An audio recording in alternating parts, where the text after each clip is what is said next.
धरणे आंदोलनाचा आजचा 4था दिवस आहे. तरी पण आपण ज्या महिला आल्या सुधारनगरी आणि जवळच्या त्यांना विनंती आहे की आणखी तुम्ही विहारात जाऊन त्याचा जास्तीत जास्त प्रचार करावा आणि जास्तीत जास्त महिलांना आपल्या या विषयाबद्दल माहिती द्यायची आणि त्यांना घेऊन यायचं. बेटा रोज आमचे इलमकर गुरुजी बरोबर 11 वाजता येतात. सिनियर सिटीजन आहेत, रिटायर्ड झाले आहेत, त्यांना कळकळ आहे, ते आंदोलनामध्ये होते, बरेचसे आंदोलन त्यांनी केलेले आहे, म्हणून त्यांना बोलवायची गरज नाही राहते, बरोबर येतात. आणि आज आपल्या इथे धंदेजी सुद्धा उपलब्ध झाले आहेत, उपस्थित झालेले आहेत, तर ते पण आपल्याला थोडं मार्गदर्शन करतील अशी मी त्यांना विनंती करतो. तथागत भगवान बुद्ध परमपूज्य बोधिसत्व डॉक्टर बाबासाहेब आंबेडकर या महामानवांना त्रिवार अभिवादन आणि संकल्प क्रांतीला स्वतःला समर्पित. मागील 4 दिवसापासून या 20 एकर जागेवरील डॉक्टर बाबासाहेब आंबेडकरांचे सांस्कृतिक भवन ज्या अंबाझरी ज्या तलावामध्ये नागपूर NITच्या माध्यमातून ज्या काही घोषणा झालेल्या होत्या त्या घोषणा हवेतच विरत राहिल्या. किंबहुना बाबासाहेबांचं जे काही अस्तित्व होतं तेच या NITच्या माध्यमातून काही आमदारांनी, खासदारांनी, मंत्र्यांनी बघा बाबासाहेबांचं जे काही स्मारक होतं, बाबासाहेबांचं जे काही एक स्वप्न होतं ते डोळीस मिळवलेलं आहे. आणि म्हणून बाबासाहेब नेहमी म्हणायचे की कुठलेही अधिकार हे मागून मिळत नाही, मागितल्याने भीक मिळते. आणि म्हणून संघटित होऊन संघर्ष करण्यावरच बाबासाहेबांचा जोर होता, लक्षात घ्या. आणि त्यासाठी बाबासाहेबांनी वेगवेगळ्या संघटना त्यांनी स्थापित केल्या. मग बहिष्कृत हितकारी सभा असो किंवा मग वेगवेगळ्या प्रकारचे गट असो, शेड्यूल कास्ट फेडरेशन असो, समता सैनिक दल असो. आणि म्हणून आज समाजाला जी गरज आहे ती संघर्ष करण्याची, पण संघर्ष कसा संविधानिक मार्गाने. आणि म्हणून बघा मागील 20 तारखेपासून या बौद्ध उपासक उपासिका बाबासाहेबांच्या स्मारक सांस्कृतिक भवनासाठी हा लढा देत आहे. हे लक्षवेधिक धरणं आहे. आणि म्हणून समाजातील जास्तीत जास्त पूर्ण नागपूरमधील, नागपूर बाहेरील जे समस्त महाराष्ट्रातील जे लोक बाबासाहेबांच्या चळवळीला मानतात, बाबासाहेबांच्या संघर्षामुळे आज त्यांची प्रगती झालेली आहे, त्या सर्वांना माझी कडकडीची विनंती आहे, आव्हान आहे की त्यांनी इथे दररोज येऊन या लक्षवेधी महिलांच्या धरणाला आपण एक आपली जबाबदारी म्हणून, आपलं एक कर्तव्य म्हणून भेट दिली पाहिजे आणि त्यांचं मनोबळ वाढवण्याचा प्रयत्न केला पाहिजे. कारण आज आपल्याला जे काही जीवन मिळालेलं आहे ते बाबासाहेबांची देण आहे. आणि या महापुरुषांनी आपल्याला इतकं सुंदर जीवन दिलं आणि त्याच आमच्या महापुरुषांच्या अशा स्मारकाची, भवनाची ही अशा प्रकारे होळी करणं हे कुठेतरी स्वागतार्ह नाही. आणि म्हणून तत्कालीन या सरकारी धोरणांचा, या सरकारचा मी निषेध करत आहोत की त्यांनी अशा प्रकारे ही जी काही घातक प्रवृत्ती, त्याची पहिली आपल्याला चाहूल जेव्हा रत्नाकर गायकवाड यांनी जेव्हा बाबासाहेबांची जी प्रेस पाळली तिथूनच चाहूल आपल्याला लागली होती. आणि म्हणून हा जो संघर्ष आहे आपल्याला वरवरचा वाटतो, पण हा संघर्ष जो आहे तो 2 सांस्कृतिक धर्माचा संघर्ष आहे. एक ब्राह्मणी संस्कृती आणि बौद्ध संस्कृती. ब्राह्मणी संस्कृतीपेक्षा बौद्ध संस्कृती नेहमीच वरचढ राहिलेली आहे. कारण बौद्ध धर्मामध्ये स्वातंत्र्य, समता, बंधुता, न्याय आहे, धर्मनिरपेक्षता आहे, सेक्युलरिझम आहे. भारतीय संविधान सांगतं की कुठल्याही धर्माला, प्रत्येक धर्माला त्यांच्या विचारांना पोहोचवण्याचा, त्याचा प्रचार प्रसार करण्याचा हा अधिकार आहे. आणि एकीकडे सरकार म्हणतं की आम्ही बाबासाहेबांच्या विचारांचा उदो करतो, एकीकडे संविधानाची पूजा करायची आणि एकीकडे बाबासाहेबांच्या ज्या काही वास्तू आहे त्याची नासधूस करायची, किंबहुना तो वारसा येणाऱ्या पिढीपासून हिसकावून घ्यायचा, हे कुठलं धोरण आहे. आणि म्हणून माननीय मुख्यमंत्री महोदय असेल किंवा उपमुख्यमंत्री असेल, खासदार महोदय असेल, या सर्वांनी कुठेतरी किंबहुना समाजाने आता या चळवळीसाठी आपल्याला उतरायचं आहे. आता आपला कुठलाच नेता नाही आहे, नेता तुम्हालाच निर्माण करायचा आहे. बाबासाहेब म्हणतात की नेता हा समाजातून येत असतो आणि समाज त्या नेत्याला घडवत असतो. बाबासाहेब कसे घडले? समाजाने घडवलं, तत्कालीन परिस्थितीने त्यांना घडवलं. आणि म्हणून आज समाजाने अशा प्रकारे बाबासाहेबांच्या वास्तूचं जतन करणं हे आपलं कर्तव्य आहे. आणि म्हणून हे कर्तव्य आपण बजावणार अशी मी आशा बाळगतो.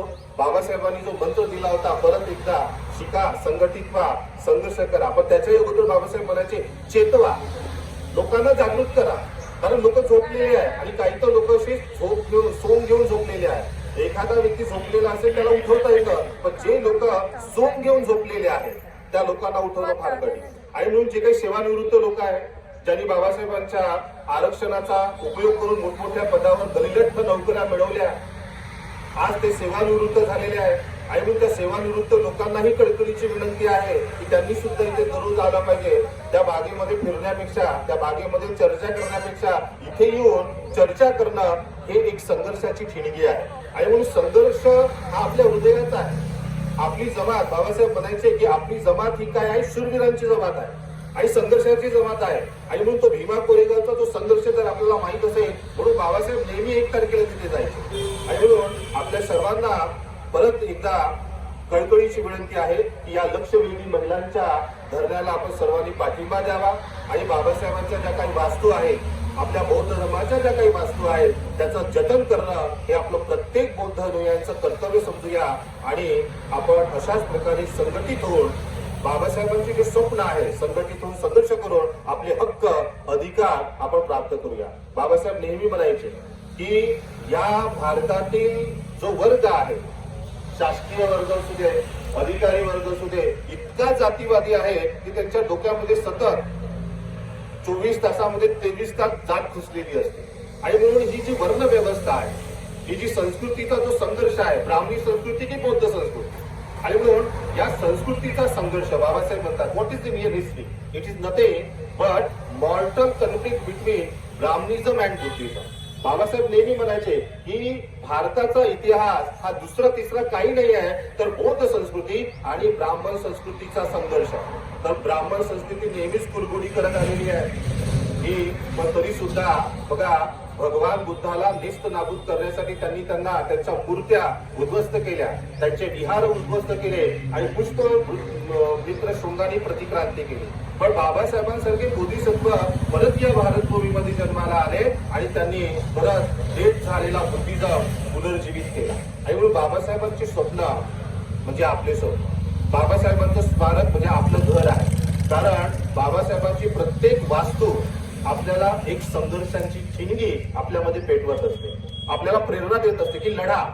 कारण बाबासाहेब नेहमी म्हणायचे की या भारतातला अधिकारी वर्ग एवढा जातीवादी आहे आणि म्हणून तो तुम्हाला सहजा तुमचे अधिकार प्राप्त करून देणार नाही, तुमचे हक्क तुम्हाला अधिकार प्राप्त करून देणार नाही. आणि म्हणून हक्क जर मिळवायचे असेल तर संघर्ष करावा लागतो आणि तो संघर्ष म्हणजे संविधानिक मार्गाने. म्हणून बाबासाहेब नेहमी म्हणायचे की मागितल्याने भीक मिळते, पण हक्क आणि अधिकार जर प्राप्त करायचे असेल तर संघर्ष करावाच लागतो. आणि म्हणून आपण संघर्ष करत आहात.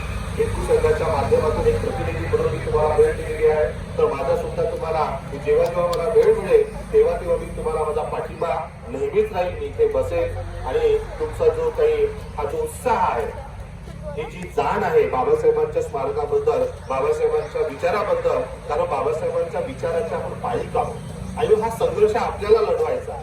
आता काही कुठला नेता नाही आहे, सगळे नेते एकीकडे बाबासाहेबांचं नाव घेतात आणि मग त्या ठाकरेकडे जायचं. ओके नाही, बाळासाहेब ठाकरेंची शिवसेना, उद्धव ठाकरेंची शिवसेना, का आरबीआय का नाही? रिपब्लिकन पक्षाची सगळी ध्येय धोरणे पूर्ण घटना बाबासाहेबांनी दिलेली आहे, त्याचं पुनर्जीवन का नाही?